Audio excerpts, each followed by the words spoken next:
ஓம் சாந்தி. 27/6/2026 சனிக்கிழமை. வாணி தரும் வசந்தம்.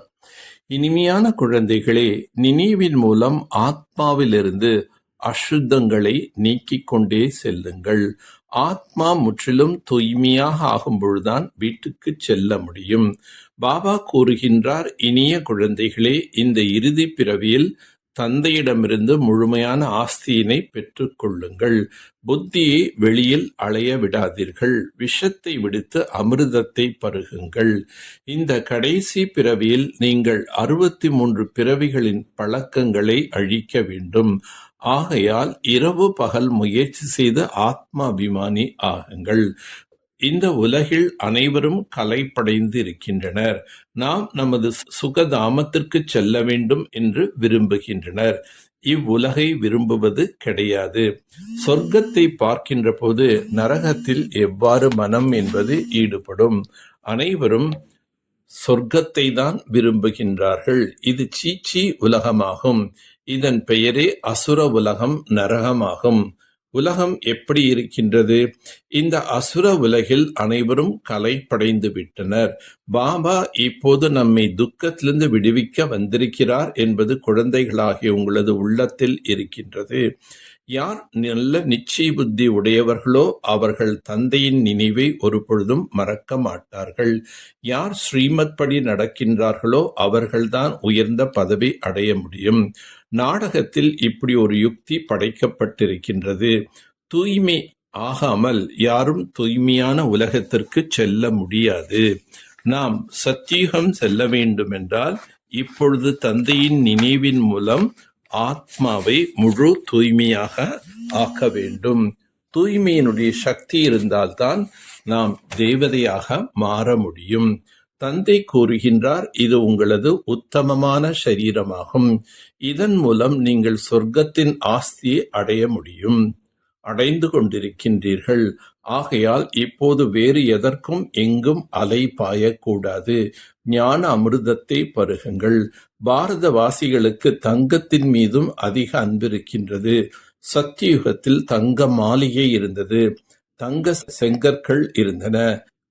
எவ்வாறு இங்கு செங்கல்லால் வீடு கட்டுகின்றார்களோ அதுபோல் தங்கத்தினால் ஆக்கப்பட்ட செங்கல்களால் அங்கு வீடு கட்டுவார்கள்.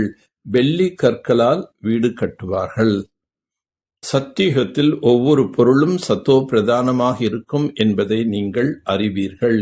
5 தத்துவங்களும் தேவதைகளுக்கு அடிமையாகிவிடும். ஒரு பொழுதும் நியமத்திற்கு மாறாக மழை பொழியாது. ஒரு பொழுதும் நதியில் வெள்ளம் ஏற்படாது.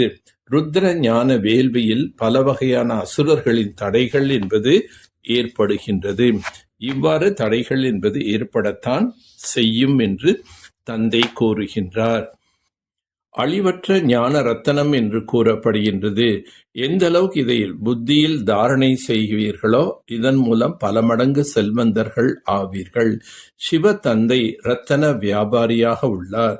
இந்த ஒரு பிறவியில் 63 பிறவிகளின் பழைய தேக அபிமானத்திற்கான பழக்கத்தை நீக்கக்கூடிய முயற்சி செய்ய வேண்டும். ஆத்மா அபிமானியாக ஆகி ஸ்வர்க்கத்துக்கு எஜமானன் ஆக வேண்டும். வைரத்துக்கு சமமான இந்த உத்தமமான பிறவியில் புத்தியை அலைப்பாய விடக்கூடாது. சத்தோ பிரதானம் ஆக வேண்டும். தீங்குகளை சகித்து கொண்டு தந்தையிடமிருந்து முழு ஆஸ்தியினை பெற வேண்டும்.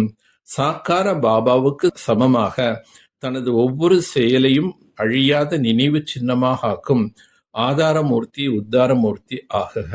சாக்கார பிரம்ம பாபா தனது ஒவ்வொரு செயலையும் ஒரு நினைவு சின்னமாக்கினார். அதுபோல் அனைவரின் ஒவ்வொரு காரியத்தையும் ஆதார மூர்த்தியாக உத்தார மூர்த்தியாக தன்னை புரிந்து கொண்டு நடந்தால் தனது ஒவ்வொரு செயலும் உயர்ந்ததாக நினைவு சின்னம் உடையதாக மாறிவிடும். தங்களை உலக மாற்றத்திற்கான ஆதார மூர்த்தியாக கருதுபவர்களின் ஒவ்வொரு செயலும் உயர்ந்ததாக இருக்கும். அவர்களின் விருத்தி மற்றும் திருஷ்டியில் அனைவரின் நலன் கருதும் உணர்விருந்தால் ஒவ்வொரு செயலும் சிரேஷ்டமாக மாறும். இத்தகைய உயர்ந்த செயல்களே அழியாத நினைவு சின்னமாகின்றன. சத்தியத்தின் சக்தியை தாரணை செய்வதற்கு சகிப்புத்தன்மை உடையவராக ஆகுங்கள். இந்த சகஜ யோக வாழ்க்கையில் கஷ்டங்களை உணர்ந்தால் எளிதான ராஜ்யத்தை எவ்வாறு நாம் அடைய முடியும்? ஆகவே இங்கிருக்கும் சம்ஸ்காரங்களே அங்கும் எடுத்துச் செல்வீர்கள். உங்களது நினைவு சின்னமான தேவதைகளின் சித்திரங்களில் அவர்களின் முகம் எப்போதும் எளிமையாக காட்டப்படுகின்றது. எனவே எவ்வளவு எளிய முயற்சி இருக்குமோ அவ்வளோ அவர்கள் மனம் சொல் செயலும் எளிமையாக இருப்பார்கள். அவர்களைத்தான் ஃபரிஸ்தாக்கள் என்று கூறுகிறார்கள். நல்லது. ஓம் சாந்தி. ஓம் சாந்தி. ஓம் சாந்தி.